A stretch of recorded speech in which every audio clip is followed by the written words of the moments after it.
بالله من الشيطان اللعين الرجيم. بسم الله الرحمن الرحيم. الحمد لله الذي هدانا لهذا وما كنا لنهتدي لولا أن هدانا الله. لقد جاءت رسل ربنا بالحق. مولانا ومولا الثقلين محبوب رب المشرقين جد الحسن والحسين بالقاسم محمد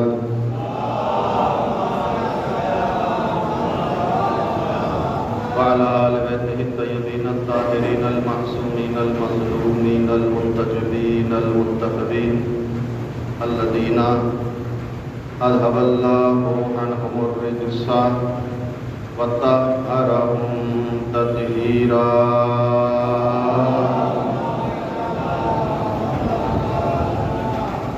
ولعنة الله على أعدائهم وقتلتهم وغاصبي حقوقهم ومنكري فضائلهم المنحرفين عنهم والشاكين فيهم من الآن إلى قيام يوم الدين. أما بعد فقد قال رسول الله صلى الله عليه وآله وسلم إن الحسين مصباح الهدى وسفينة النجاة. صلوات محمد.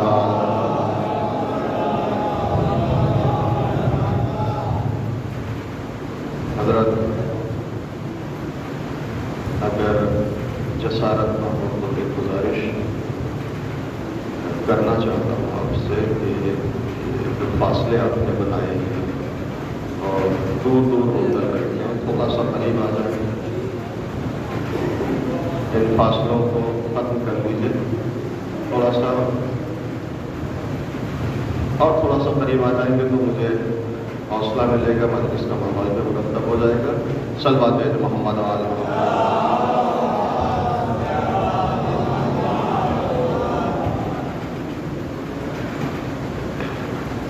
میں نے آج کی مجلس کے لیے سرکار رسالت مآب حضرت محمد مصطفیٰ صلی اللہ علیہ وسلم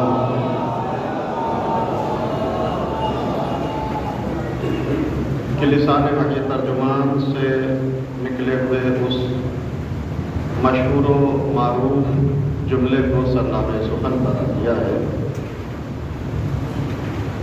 جس میں پیغمبر اسلام نے امام حسین کو ہدایت کا چراغ اور نجات کی کشتی قرار دیا. ارشاد فرمایا ان الحسین مصباح الہدی وسفینۃ النجاۃ. بے شک حسین ہدایت کا چراغ ہے اور نجات کی کشتی ہے. میں آج اس حدیث مبارک کے ذیل میں کچھ باتیں آپ کی خدمت میں انشاءاللہ پیش کروں گا اور کل کے لیے آپ سے معذرت کی ہے. کل انشاءاللہ میں آپ کی خدمت میں حاضری نہیں دے پاؤں گا. کل انشاءاللہ پہلے ہی معذرت خواہ ہوں. لیکن پرسوں سے ایک سلسلہ آج تمہیدی گفتگو اور چند باتیں آپ کی خدمت میں پیش کرنی ہے. بے شک حسین ہدایت کا چراغ اور نجات کی کشتی ہے. امام حسین کو پیغمبر نے چراغ ہدایت قرار دیا. عزیزان محترم، چراغ کا کام کیا ہوتا ہے؟ چراغ کا کام روشنی دکھانا ہوتا ہے تاکہ انسان اندھیروں میں ٹھوکریں نہ کھاتا پھرے. رسول اللہ نے امام حسین کو چراغ ہدایت بتا کر دنیا کو یہ پیغام دے دیا کہ حسین ہدایت کا ایسا چراغ ہے کہ جو بھی اس کے پرچم تلے آ گیا وہ کبھی گمراہ نہیں ہو سکتا. ایک صلوات میں محمد و آل محمد.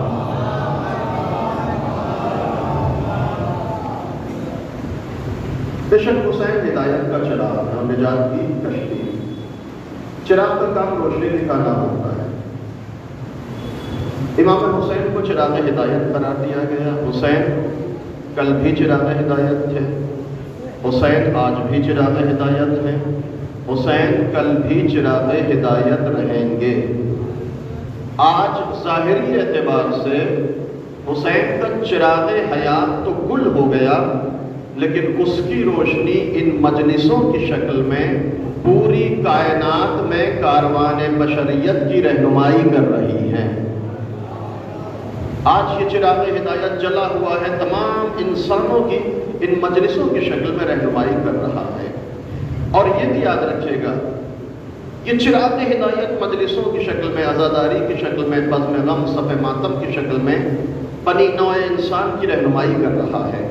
ہاں، اس چراغ ہدایت کو خاموش کرنے کی بھرپور کوشش کی گئی، لیکن تاریخ شاہد ہے کہ حسین نے طوفانوں کی زد پر اس چراغ کو روشن رکھا، اور پھر کربلا میں سے ایک چراغ سے 72 چراغ روشن کیے کہ جن کی روشنی ہم سب کی رہنمائی کر رہی ہے۔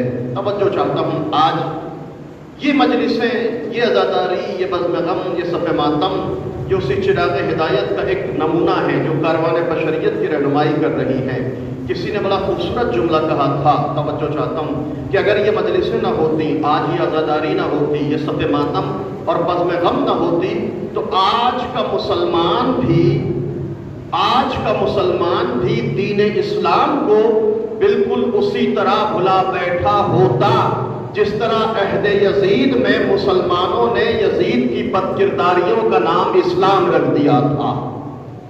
اگر یہ مجلسیں نہ ہوتی تو آج کا مسلمان بھی بالکل دین محمدی کو بھلا چکا ہوتا۔ گویا یہ مجلسیں اخوت کا درس دیتی ہیں، یہ مجلسیں مساوات کی تصویروں کی دلکشی کا سامان فراہم کرتی ہیں، یہ مجلسیں وہ عزاداری، یہ بزم غم، یہ مجلسیں وہ مدرسہ ہے جہاں عالمگیر اخوت کا سبق ملتا ہے، جہاں عالمگیر اخوت کا، عالمگیر اتحاد کا سبق ملتا ہے۔ یہ عزاداری یہ مدرسہ ہے، یہ مجلسیں وہ مدرسہ ہے جہاں خود اعتمادی کی سرسبزی، عزت نفس کی بلندی، فرش شناسی کی خوش رنگینیاں، ایثار و قربانی کے مسکراتے ہوئے گلبوٹے، عقیدہ و ایمان کے متبسم گنچے، جد و جہد کی شفاف نہریں، عبادت کی روح نواز ہوائیں، روحانیت کی جان بخش فضائیں، عزائم کے اونچے اونچے پہاڑ اور عشق و محبت کے فلک بوس منارے ہر صاحب نظر کو دعوت فکر دے رہے ہیں۔ اب خوش نصیب ہیں حسین کے وہ چاہنے والے، توجہ کیجئے گا جملے پر، خوش نصیب ہیں حسین کے وہ چاہنے والے جو ان مجلسوں میں آ کر ذکر حسین سن کر کردار کو فکر حسین کے سانچے میں ڈھالنے کی کوشش کرتے ہیں۔ خوش نصیب ہے حسین کے وہ چاہنے والے، حسین سے وہ محبت کرنے والے جو بزم عزا میں شریک ہونے کے بعد، نوحہ سننے کے بعد، نوحہ پڑھنے کے بعد، مجلس سننے کے بعد، مجلس کرنے کے بعد، اس بزم میں بیٹھنے کے بعد، ذکر حسین سننے کے بعد کردار کو فکر حسین کے سانچے میں ڈھالنے کی کوشش کرتے ہیں۔ اور بدنصیب ہے حسین کے وہ نام لیوا جو اپنی ساری سرگرمیاں رسم و رواج کی حد تک محدود رکھتے ہیں۔ صلوات بر محمد و آل محمد۔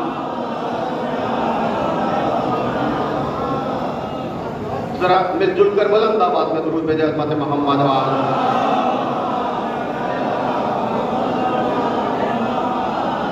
توجہ کیجئے گا، میں تمہیدی گفتگو ہے انشاءاللہ، پرسوں سے سلسلات کی خدمت میں ضرور پیش کروں گا، کیونکہ آج چند باتیں آپ کی خدمت میں پیش کرنا چاہتا ہوں۔ پہلی مجلس ہے اس عشر عزا کی، اس سلسلہ عزا کی پوری توجہ۔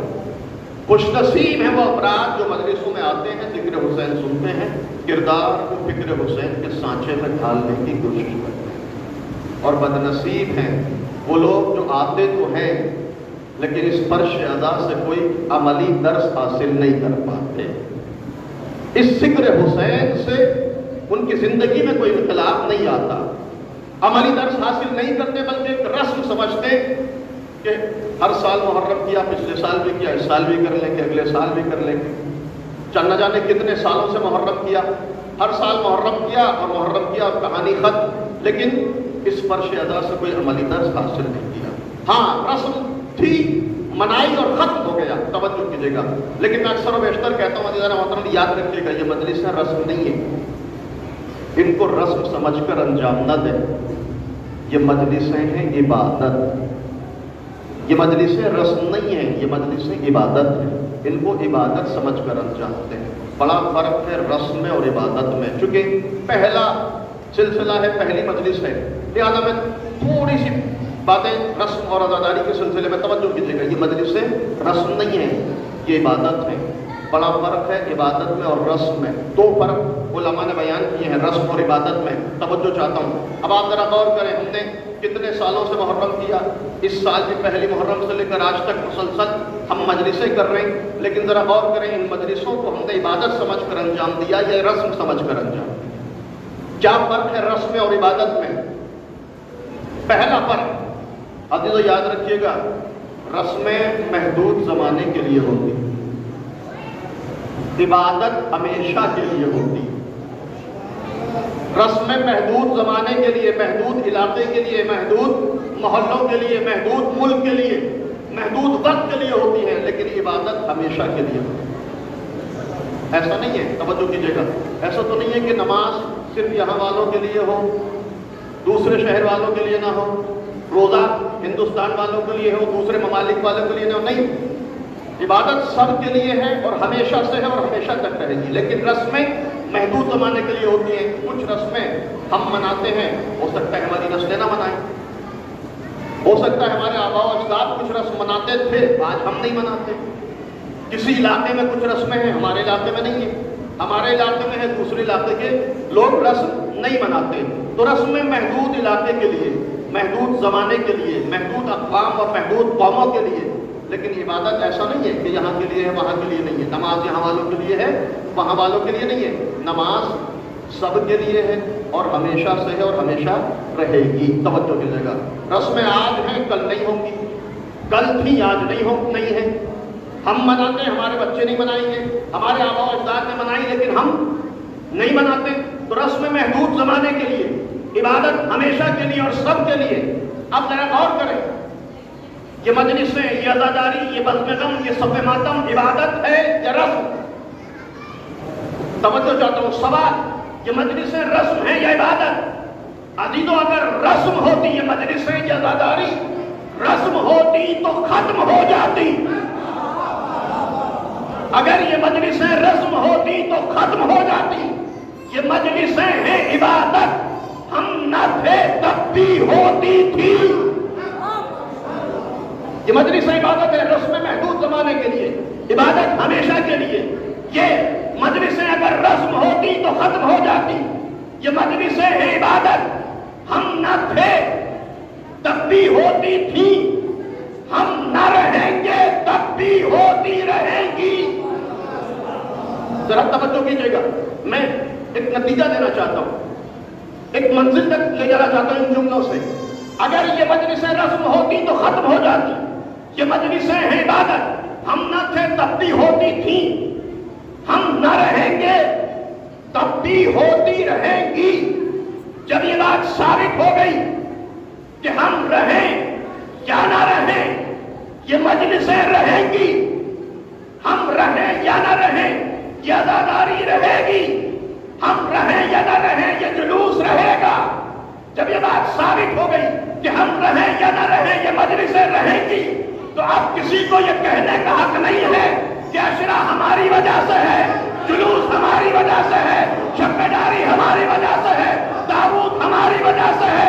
نہیں، یہ غلط فہمی اپنے ذہنوں سے نکال دو.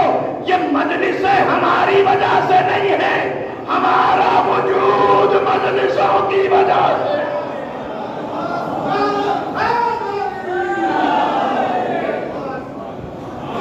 ایک صلوات ہے جو محمد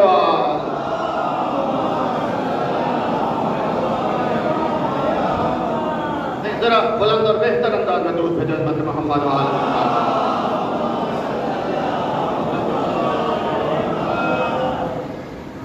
یہ مجلسیں ہماری وجہ سے نہیں ہیں، ہمارا وجود مجلسوں کی وجہ سے.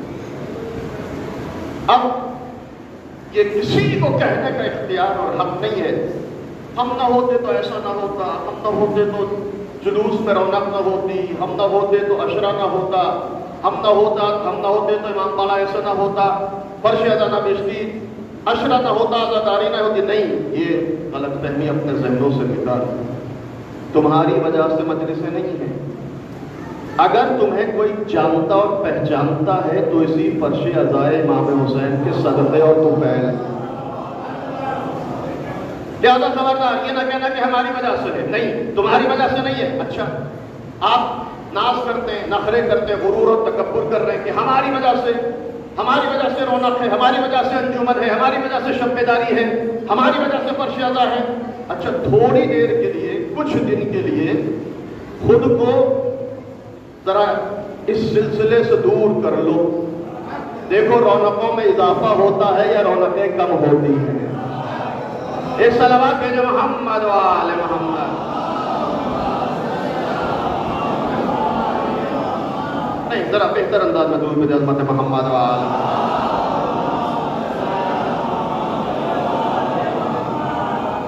تو یہ مجلس ہماری وجہ سے نہیں، ہمارا وجود مجلسوں کی وجہ سے، ہمارا وجود مرہون منت ہے اس فرش عزائے امام حسین۔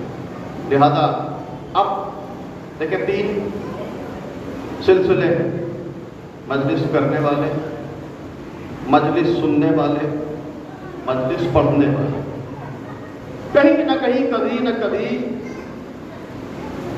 کسی کے اندر یہ خام خیالی ذہن میں کچھ فکری اور غلط فہمی آ ہی جاتی ہے۔ پڑھنے والے سوچتے ہیں کہ شاید ہم نہ ہوتے تو ایسا ہوتا، کرانے والے سوچتے ہیں کہ ہماری وجہ سے ایسا ہو گیا، سننے والے بھی اپنی سماعتوں پر بڑا کبھی کبھی تکبر کرتے ہیں، ہم نے فلاں کو سنا، ہم نے فلاں کو سنا، ہم نے استاد کو سنا، اتنے بڑے بڑے علماء کو سن لیا، اتنے بڑے بڑے خطباء کو سن لیا۔ اچھا، سن تو لیا، سننے کے بعد کردار میں تبدیلی کتنی آئی، سماج میں انقلاب کتنا برپا ہوا، یہ اصل مسئلہ ہے۔ سننے کو تو بہت سن لیا، لیکن یہ پورا آتا ہے کبھی کبھی۔ لیکن جملہ کہنا چاہتا ہوں تو یاد رکھیے گا، مجلس کرنے کے بعد، مجلس پڑھنے کے بعد، مجلس سننے کے بعد خبردار غرور نہ کرنا، تکبر نہ کرنا کہ ہم نے ایسا کر لیا۔ خصوصاً، بڑی معذرت چاہتا ہوں، خصوصاً ہماری صرف ذاکرین، اب چاہے وہ شعراء ہوں، مرثیہ خان ہوں، خطبہ ہوں یا نوحہ خان، خاص طور سے توجہ کیجیے گا نوحہ خان، کیونکہ آج کل بڑا عجیب و غریب ٹرینڈ چل گیا ہے۔ نوجوانوں کا آئیڈیل تقریباً آج کل نوحہ خان بن چکا ہے، اور عجیب و غریب حالات آپ کے پیچھے نظر ہے۔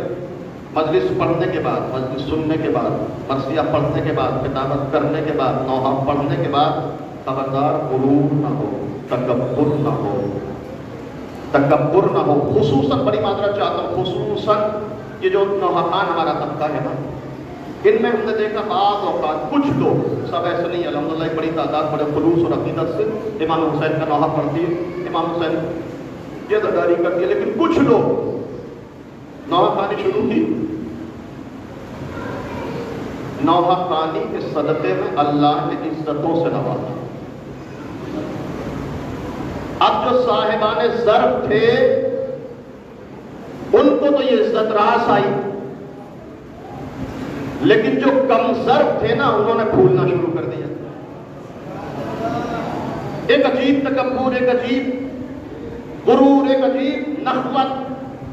اچھا، پہلے سال نوحہ خوانی کی توفیق اللہ نے عطا کی، ذکر حسین کی نوحہ خوانی کی، پہلے سال نوحہ خوانی کی تو محلے کے انجمن میں، مسجد میں نوحہ خوانی کی، محلے کے انجمن میں نوحہ خوانی کی، اگلے سال تک شہرت میں اضافہ ہوا۔ اب جو شہرت میں اضافہ ہوا تو جیسے جیسے شہرت میں اضافہ ہوا ایسے ہی نفروں میں بھی اضافہ ہونا شروع ہوا۔ اب محلے کے پروگرام میں نوحہ خوانی نہیں ہو رہی ہے، بڑے پروگراموں کا انتظار ہے، بڑے جلوس، بڑی شب بیداریاں، بڑے پروگرام، بڑا مجمع۔ 1-2 سال اور نوحہ خوانی کی اور شہرت ملی۔ میں نے عرض کیا، جو صاحبان ظرف ہیں ان کو یہ عزت راس آتی ہے، لیکن جو کم ظرف ہیں وہ پھولنا شروع کر دیتے ہیں۔ تھوڑی سی شہرت، مزاج میں تبدیلی آنا شروع ہو گئی، مزاج بدلنا شروع ہو گیا، غرور اور تکبر کی کیفیت اور عجیب سی ایک نخوت وجود میں آتی چلی گئی۔ اور مشہور ہوئے، یوٹیوب پر نوئے آ گئے، ویو بڑھنے لگے، ویورز بڑھے، اپنا چینل بن گیا، اور مطالبات میں اضافہ ہوتا چلا گیا۔ اب چھوٹی انجمن میں نوحہ خوانی نہیں ہے، اب صرف بڑے پروگرام میں نوحہ خوانی کرنی ہے، مطالبات بڑھنے چل رہے ہیں، جہاں جا رہے ہیں نفروں میں اضافہ ہو رہا ہے۔ ایک میرے بزرگ ہیں، انہوں نے ایک جملہ کہا تھا کہ جب یہ گاؤں میں رہتے تھے تو تالاب کا پانی پیا کرتے تھے، اور اب نوحہ خوانی کے بعد نفرے اتنے زیادہ بڑھ گئے کہ بسلری سے بھی پیاس نہیں بجھتی ہے۔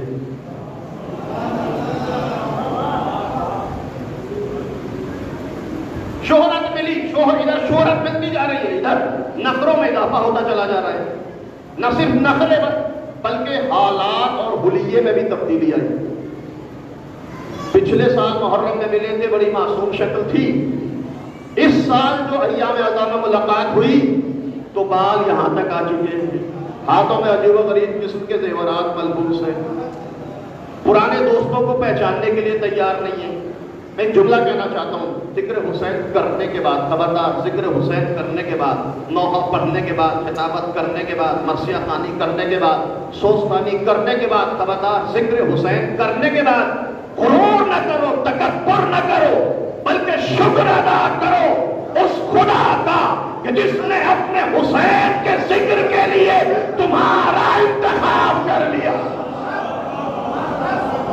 صلوات بر محمد و آل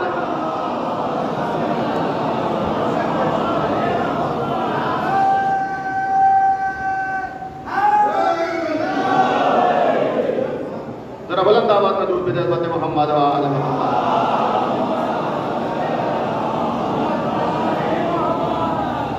خبردار، غرور نہ ہو، تکبر نہ ہو، بلکہ شکر ادا کرو۔ واقعی مقام شکر ہے، اس خدا کا شکر ادا کرو کہ جس نے اپنے حسین کے ذکر کے لیے تمہارا انتخاب کر لیا، تمہارا انتخاب کر لیا۔ ورنہ اس ذکر حسین سے پہلے کی اپنی زندگی کو دیکھو، تمہیں جانتا کون تھا، تمہیں پہچانتا کون تھا، تم لائق تذکرہ نہ تھے، ذکر حسین کرنے لگے، قابل تذکرہ بنتے چلے گئے۔ ایک صلوات پر محمد و آل محمد۔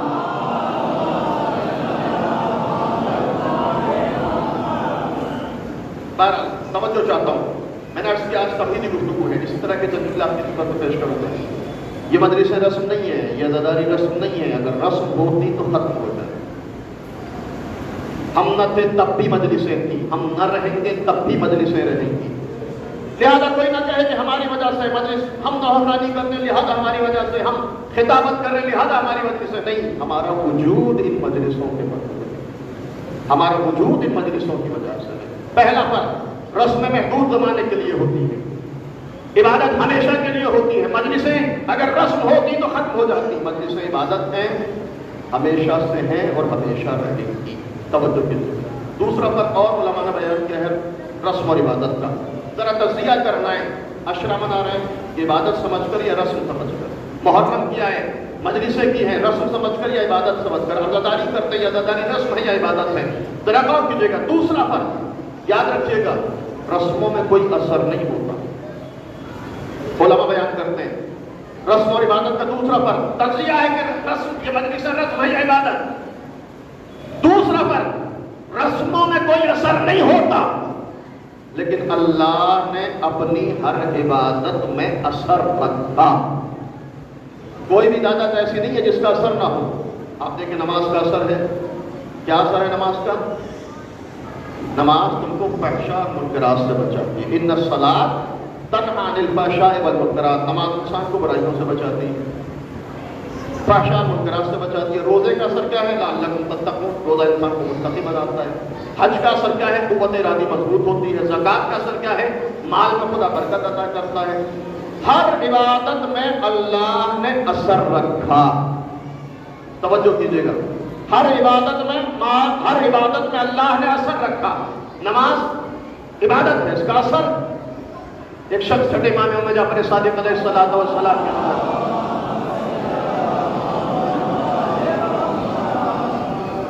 مولا کیسے پتہ چلے کہ ہماری نمازیں قبول ہے یا نہیں؟ توجہ کیجیے گا۔ مولا کہتے ہیں کیا دیکھو اگر یہ جاننا چاہتے ہو کہ تمہاری نمازیں قبول ہیں یا نہیں تو یہ دیکھو کہ اللہ نے جو نماز کا اثر رکھا ہے وہ تمہارے کردار پر مرتب ہوا یا نہیں۔ مولا نماز کا بھی کوئی اثر ہے؟ کہاں اثر ہے؟ کیا اثر ہے؟ کہ قرآن نہیں پڑھا ان الصلاۃ تنہی عن الفحشاء والمنکر، نماز انسان کو برائیوں سے بچاتی ہے، نماز انسان کو فحشاء اور منکرات سے بچاتی ہے۔ مولا کہتے ہیں اگر نماز پڑھی برائیوں سے بچے تو اس کا مطلب یہ ہے کہ نماز قبول۔ لیکن ادھر نماز پڑھی، ادھر مسجد سے باہر نکلے، پھر وہی 3-5، پھر وہی 100 کے 110، پھر وہی چٹنگ، پھر وہی فراڈ، پھر وہی دھوکہ بازی، پھر وہی امانتوں میں خیانت، پھر وہی جھوٹ۔ مولا کہتے ہیں اس کا مطلب یہ ہے کہ ابھی جو مسجد میں انجام دے کر آئے ہو وہ نماز نہیں تھی بلکہ اٹھک بیٹھک تھی جو انجام دے رہے تھے۔ ایک صلوات بھیجے محمد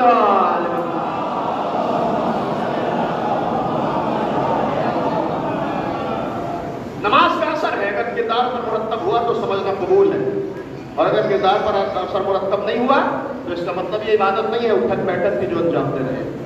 کیونکہ اثر سے مؤثر تک پہنچا جاتا ہے، سبب سے مسبب کو تلاش کیا جاتا ہے، علت سے معلول کو ڈھونڈا جاتا ہے۔ اگر نماز پڑھی، نماز کا اثر کردار پر مرتب ہو رہا ہے تو اس کا مطلب یہ نماز قبول ہے، ورنہ اٹھک بیٹھک۔ توجہ کیجیے گا، تو ہر عمل کا اللہ نے اثر رکھا، ہر عبادت میں اللہ نے اثر رکھا۔ توجہ کیجیے گا، اب آپ ذرا تجزیہ کریں۔ نماز کا اثر برائیوں سے بچاتی ہے، روزے کا اثر تقویٰ، حج کا اثر قوت ارادی مضبوط، زکات کا اثر مال میں برکت، خمس کا اثر مال میں وسعت، روزی میں برکت۔ ہر عبادت میں اللہ نے اثر رکھا۔ اب آئے ذرا تجزیہ کریں، ایام اعظام مجلسیں کر رہے ہیں، ذرا غور کریں یہ مجلسیں رسم ہے یا عبادت؟ اگر رسم ہے تو کوئی اثر نہیں ہوگا۔ 30 سال 40 سال 50 سال 60 سال سے محرم کیا، لیکن جیسے 60 سال پہلے تھے ایسے ہی آج، جیسے 40 سال پہلے تھے ایسے ہی آج ہیں، جیسے پہلی محرم کو تھے ایسے ہی آج ہیں۔ اس کا مطلب یہ ہے کہ ان مجلسوں کو عبادت سمجھ کر انجام نہیں دیا، رسم سمجھ کر انجام دیا۔ اگر تبدیلی نہیں آئی، اگر انقلاب نہیں آیا، اگر کردار میں چینج نہیں آیا تو اس کا مطلب یہ ہے کہ رسم سمجھ کر ان مجلسوں کو انجام دیا۔ توجہ کیجیے گا، ہاں اگر تبدیلی آئے، چینج آئے تو اس کا مطلب یہ عبادت ہے۔ اچھا اگر یہ مجلس عبادت ہے، ہر عبادت کا اثر ہے، اگر یہ مجلس عبادت ہے تو پھر اس میں بھی اثر ہونا چاہیے۔ توجہ کیجیے گا، میں نے عرض کیا عزیزوں، پھر جملے کی ریپیٹ کر رہا ہوں، اللہ نے ہر عبادت میں اثر رکھا، نماز میں، روزے میں، حج میں، خمس میں، زکات میں، جہاد میں، سب میں اثر رکھا۔ اب اگر یہ مجلس عبادت ہیں تو ان میں اثر ہونا چاہیے۔ ان مجلسوں کا اثر کیا ہے؟ توجہ کیجیے گا، ابھی تو ان مجلسوں کا اثر یہ ہے کہ اگر یہاں کوئی بے نمازی آئے تو نمازی بن کر جائے۔ ان مجلسوں کا اثر یہ ہے کہ اگر کوئی بے نمازی آئے تو نمازی بن کر جائے، کوئی بے دین آئے تو دیندار بن کر جائے، کوئی بیکار آئے تو کسب حلال کی طرف لے کر دل میں جائے، کوئی گنہگار آئے تو توبہ و استغفار کر کے یہاں سے جائے، کوئی بزدل آئے تو جری بن کر جائے، کوئی خود پرست آئے تو خدا پرست بن کر جائے۔ صلوات بر محمد و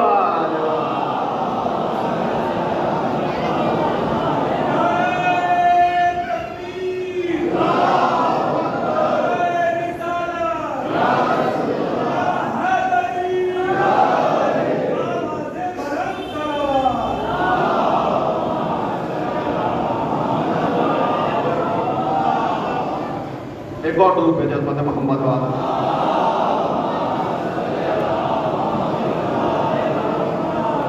یہ ان مجلسوں کا اثر ہے۔ اب آپ ذرا غور کریں، ان مجلسوں میں آنے کے بعد ذرا غور کریں کہ یہ اثر ہمارے کردار پر مرتب ہو رہا ہے یا نہیں۔ اگر مرتب ہو رہا ہے تو اس کا مطلب یہ ہے کہ ان مجلسوں کو ہم نے عبادت سمجھ کر انجام دیا۔ لیکن اگر جیسے تھے ویسے ہی ہیں، بلکہ محرم کے علاوہ تو بڑے شریف رہتے تھے، محرم میں جھگڑا کرنے کی سوچتی ہے۔ محرم سے پہلے تو بڑی شرافت، لیکن جیسے ہی محرم آیا تو سیاستیں شروع ہو گئی۔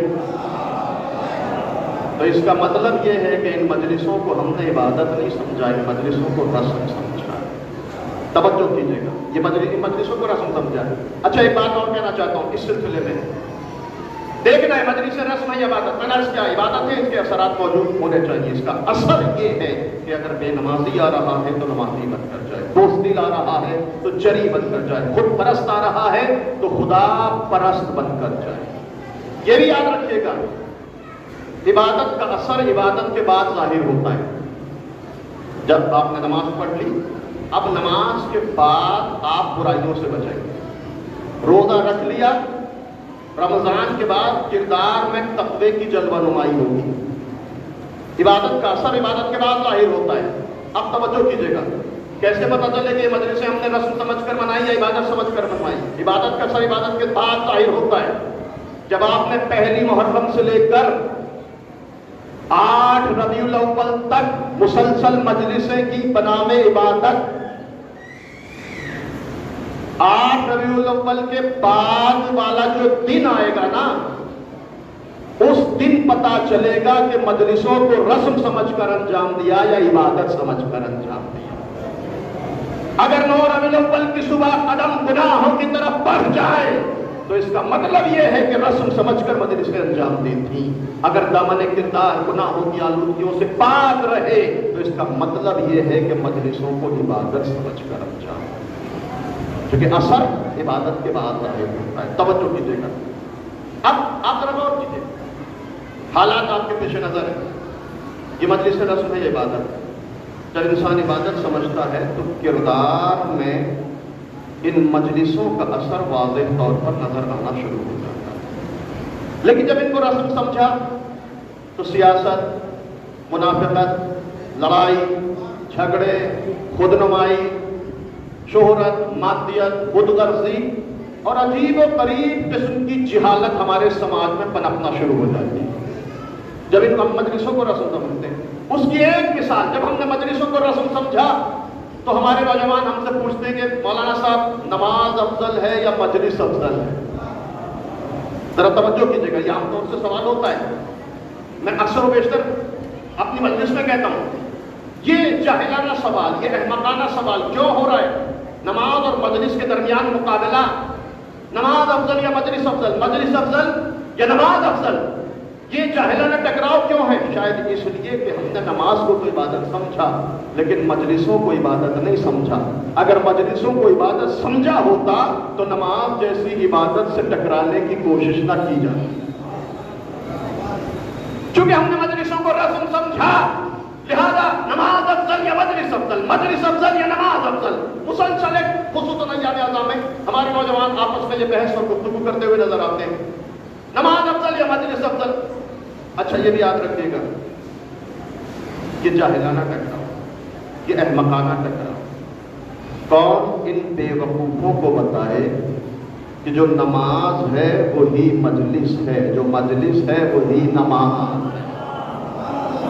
اس لیے کہ جو نماز ہے وہی حسین ہے، جو حسین ہے وہی نماز۔ نہ نماز حسین سے جدا ہے، نہ حسین نماز سے الگ۔ پھر یہ ٹکراؤ کیوں کہ نماز افضل یا مجلس افضل، نماز پڑھیں یا مجلس کریں، نماز میں زیادہ ثواب ہے یا مجلس میں زیادہ ثواب ہے؟ یہ عام طور سے یہ ٹکراؤ ہوتا ہے اور ہمارے نوجوان اس ٹکراؤ کا شکار ہو جاتے ہیں۔ سامراجی افکار ہمارے ذہنوں، ہمارے نوجوان ذہنوں کو اغوا کرنے کی کوشش کرتے ہیں اور ہمارے نوجوان اختلاف کا شکار ہوتے ہیں۔ میں جواب دینا چاہتا ہوں عزیزوں، نماز افضل یا مجلس افضل، مجلس افضل یا نماز افضل، عام طور سے یہ ٹکراؤ۔ لیکن کون ان احمقوں کو بتائے کہ تم کس چیز کے درمیان ٹکراؤ کر رہے ہو؟ تم نماز اور مجلس کے درمیان ٹکراؤ کرنے کی کوشش کرتے ہو۔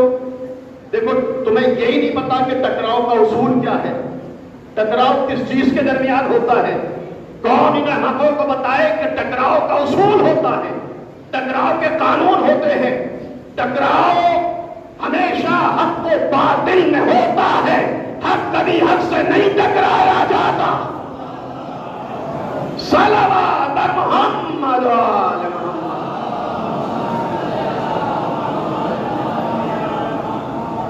نماز بھی حق ہے، مجلس بھی حق ہے، مجلس بھی حق ہے، نماز بھی حق ہے. یہ ٹکراؤ آپ بلا وجہ کا ٹکراؤ، حق اور حق کو ٹکرانے کی کوشش کرتے ہیں. میں نے ایک جگہ مجلس میں بات عرض کی تھی، یہاں بھی اپنے نوجوانوں کے سامنے بات پھر دوبارہ تکرار کرنا چاہتا ہوں. میرے بھائیوں، میرے دوستوں، میرے نوجوانوں، اگر تمہارے سامنے کبھی یہ بحث آئے، کبھی یہ سوال آئے کہ نماز افضل یا مجلس افضل، مجلس افضل یا نماز افضل، تو تم سوال کرنے والے سے پلٹ کر الٹا ایک سوال کر لینا. توجہ کیجیے گا، اگر تم سے کبھی سوال ہو کہ نماز افضل یا مجلس افضل، تو پلٹ کر پوچھ لینا، سوال کرنے والے سے پلٹ کر سوال کر لینا کہ بھائی اللہ نے تمہیں دیکھنے کے لیے 2 آنکھیں عطا کی ہیں، اللہ نے تمہیں دیکھنے کے لیے 2 آنکھیں عطا کی ہیں، ذرا اتنا بتاؤ تمہاری داہنی آنکھ افضل ہے یا بائیں آنکھ افضل؟ کوئی یہ کہہ سکتا ہے کہ میری داہنی آنکھ افضل ہے، بائیں افضل ہے، بائیں مفضول ہے، دائیں افضل ہے؟ نہیں، دونوں آنکھ برابر ہے، دونوں آنکھ دیکھتی ہیں، دونوں میں نور ہونا چاہیے. اچھا، اگر خدا نہ خواستہ کسی ایک آنکھ میں کوئی کمی واقع ہو جائے، بینائی کم ہو جائے ایک آنکھ کی، تو لوگ کیا کہتے ہیں؟ گھر والے، بیوی، بچے، دوست احباب فوراً کیا کہتے ہیں کہ بھائی جلدی سے ڈاکٹر کو دکھائیے. بھائی اتنی جلدی کیوں ہے ڈاکٹر کے جانے کی؟ ایک آنکھ تو صحیح ہے نا، دوسری آنکھ میں تھوڑی سی مشکل اور پرابلم آئی ہے. جواب ملے گا مولانا صاحب عجیب و غریب بیماری ہے، آج ایک آنکھ میں لگی ہے، کل دوسری آنکھ میں لگ جائے گی، لہذا وقت پر علاج ضروری ہے، لہذا وقت پر علاج ضروری ہے. میرے عزیزو، اللہ نے تمہیں جس طرح دیکھنے کے لیے 2 آنکھیں عطا کی، اسی طرح نور معرفت کے لیے 2 چیزیں عطا کی، ایک نماز کی شکل میں، ایک مجلس کی شکل میں. اگر کبھی کسی میں کمی واقع ہو تو اپنی روح کے علاج کے لیے کسی روحانی معالج کے پاس چلے جانا. ایک صلوات بھیجنا محمد وآل.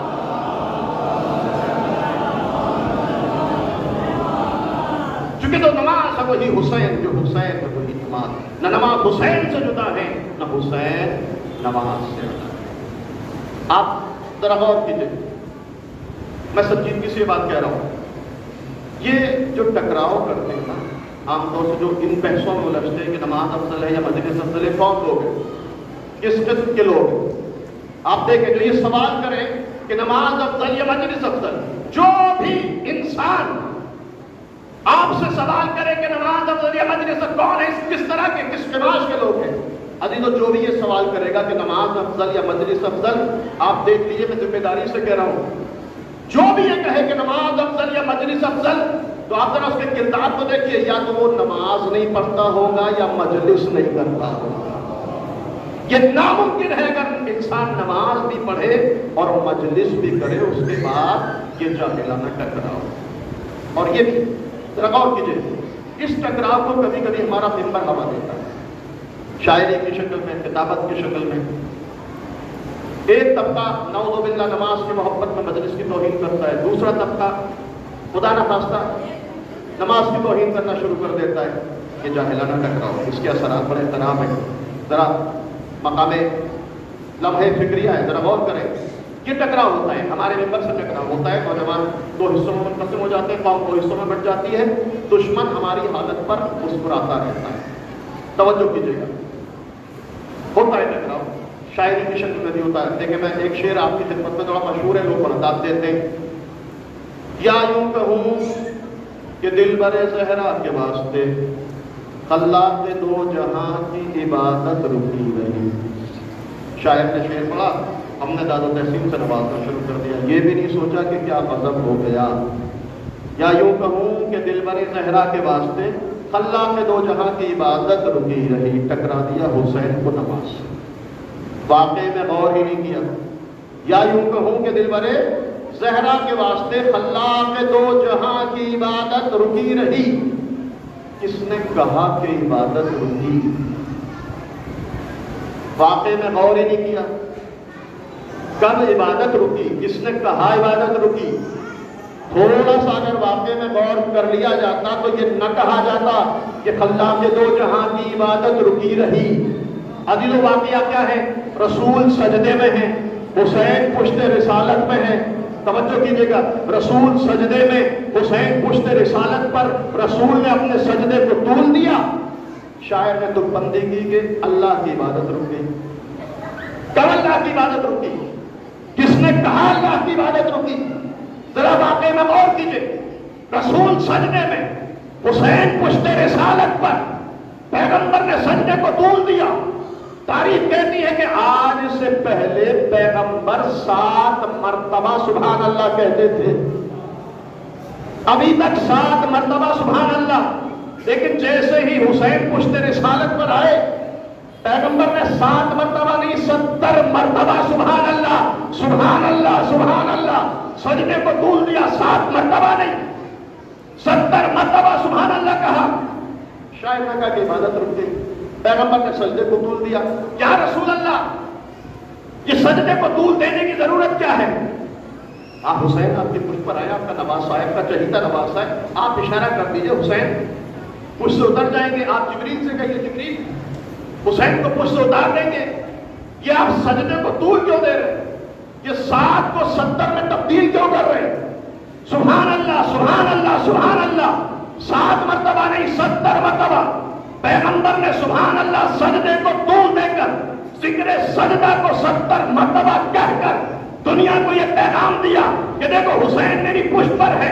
میں سجدے کو طول دے کر تم کو یہ پیغام دینا چاہتا ہوں کہ میرا حسین عبادتوں میں رکاوٹ کا نہیں، اضافے کا سبب بنتا ہے. صلوات بر محمد.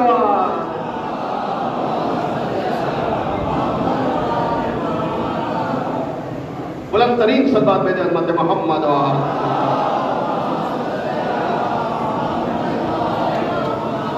میرا حسین عبادتوں میں رکاوٹ کا سبب نہیں بنتا، میرا حسین عبادتوں میں اضافے کا سبب بنتا. جب حسین عبادتوں میں اضافے کا سبب بنتے ہیں تو پھر ایام عظام مسجدوں کو خالی نہیں ہونا چاہیے. محرم کے ایام میں مسجدیں ویران نہیں ہونی چاہیے، بلکہ اگر پہلے تعداد کم ہوتی تھی تو ایام عظام میں تعداد میں اضافہ ہونا چاہیے، کیونکہ حسین عبادتوں میں اضافے کا سبب بنتا. توجہ کیجیے گا، حسین عبادتوں میں اضافے کا سبب بنتا. جو حسین ہے وہی نماز ہے، جو نماز ہے وہی حسین ہے. اور آخری جملے آج کی مجلس کے لیے توجہ کیجیے گا، جو حسین وہی نماز، جو نماز وہی حسین. بس جس طرح نماز پڑھتے ہو اسی طرح مجلس کیا کرو، جس طرح مجلس کرتے ہو اسی طرح نماز پڑھا کرو. جتنی تعداد میں مجلس میں آتے ہو اتنی ہی تعداد میں نماز میں آتے ہو. جتنی تعداد میں نماز میں آتے ہو اتنی ہی تعداد میں مجلسوں میں آ جایا کرو. ایسا نہ ہو کہ مسجدوں تو آباد ہوں، امام باڑے خالی ہو جائے، جماعت میں لوگ ہوں لیکن مجلس میں لوگ ہوں. نہیں، جتنی تعداد میں جماعت میں اتنی ہی تعداد میں مجلس ہو، اور جتنی تعداد میں مجلس میں اتنی ہی تعداد نماز میں. توجہ کیجیے گا، شاید جملہ سخت ہو جائے. اگر ایسا نہیں ہے تو اس کا مطلب یہ ہے کہ ہم خود عملی تضاد کے شکار ہیں. ہم نے خود مجلس اور عبادت، مجلس اور نماز میں ہم نے خود فرق ڈال دیا. جتنی تعداد میں نماز میں اتنی ہی تعداد میں مجلس میں، جتنی تعداد میں مجلس میں اتنی ہی تعداد میں نماز میں. اس لیے اور ایک خوبصورت جملہ سید حسن رسول اللہ نے کہا تھا اپنی تقریر میں کہ جو مجلس ہے وہی نماز ہے، جو نماز ہے وہی مجلس میں. جتنی تعداد میں مجلس میں اتنی تعداد میں نماز میں. اور جس انداز میں تم مسجدوں میں جاتے ہو، جس طرح تم مسجدوں میں جاتے ہو اسی طرح مجلسوں میں آیا کرو. مسجد میں باوضو جاتے ہو تو کوشش کرو مجلسوں میں بھی باوضو آیا کرو. اس لیے کہ یہ مقام عبادت ہے، یہاں معصومین آتے ہیں، یہاں اولیاء آتے ہیں، یہاں فاطمہ آتے ہیں. مجلسوں میں جلوسوں میں آؤ تو باوضو آؤ. اس کا ایک فائدہ اور ہوتا ہے، اگر مجلسوں میں باوضو آئے اور کبھی اثناء مجلس، جلوس کے درمیان، مجلس کے درمیان وقت اذان ہو گیا تو مصلی عبادت بچھا کر دنیا کو یہ پیغام دے دو کہ حسین کا مقصد کیا ہے. ایک صلوات بھیجیں محمد و آل محمد. جو نماز وہی حسین، جو حسین وہی نماز. پر جس طرح نماز پڑھو کس طرح مجلس کرو. اگر نماز پڑھی مجلس نہ کی تو شاید خدا اس نماز کو قبول نہ کرے، یہ کہہ کر واپس کر دے کہ تم نے میری نماز تو پڑھی لیکن میرے اس حسین کی مجلس نہیں کی کہ جس نے میری نماز کو بچانے کے لیے کربلا میں بڑا گھر قربان کر دیا. اور عزیز و تصویر کا دوسرا رکن ہے، اگر مجلس کی نماز نہ پڑھی تو شاید حسین ان مجلسوں کو قبول نہ کریں، یہ کہہ کر واپس کر دیں کہ تم نے میری مجلس تو کی لیکن اس نماز کو بھلا دیا کہ جس نماز کی خاطر میں نے اکبر کا سینہ دی، جس نماز کی بقا کے لیے میں نے اصغر کا گلا قربان کر دیا، جس نماز کی حفاظت کے لیے میں نے قاسم کی پامانی کو برداشت کیا، جس نماز کو بچانے کے لیے عباس کے بازو بھیج دیے، جس نماز کی حفاظت کے لیے زینب کی چادر قربان کر دی. اجرکم اللہ. عزیزوں، ایام عذاب ارسیلی کے ایام میں زینب کی بیداری تمام ہے.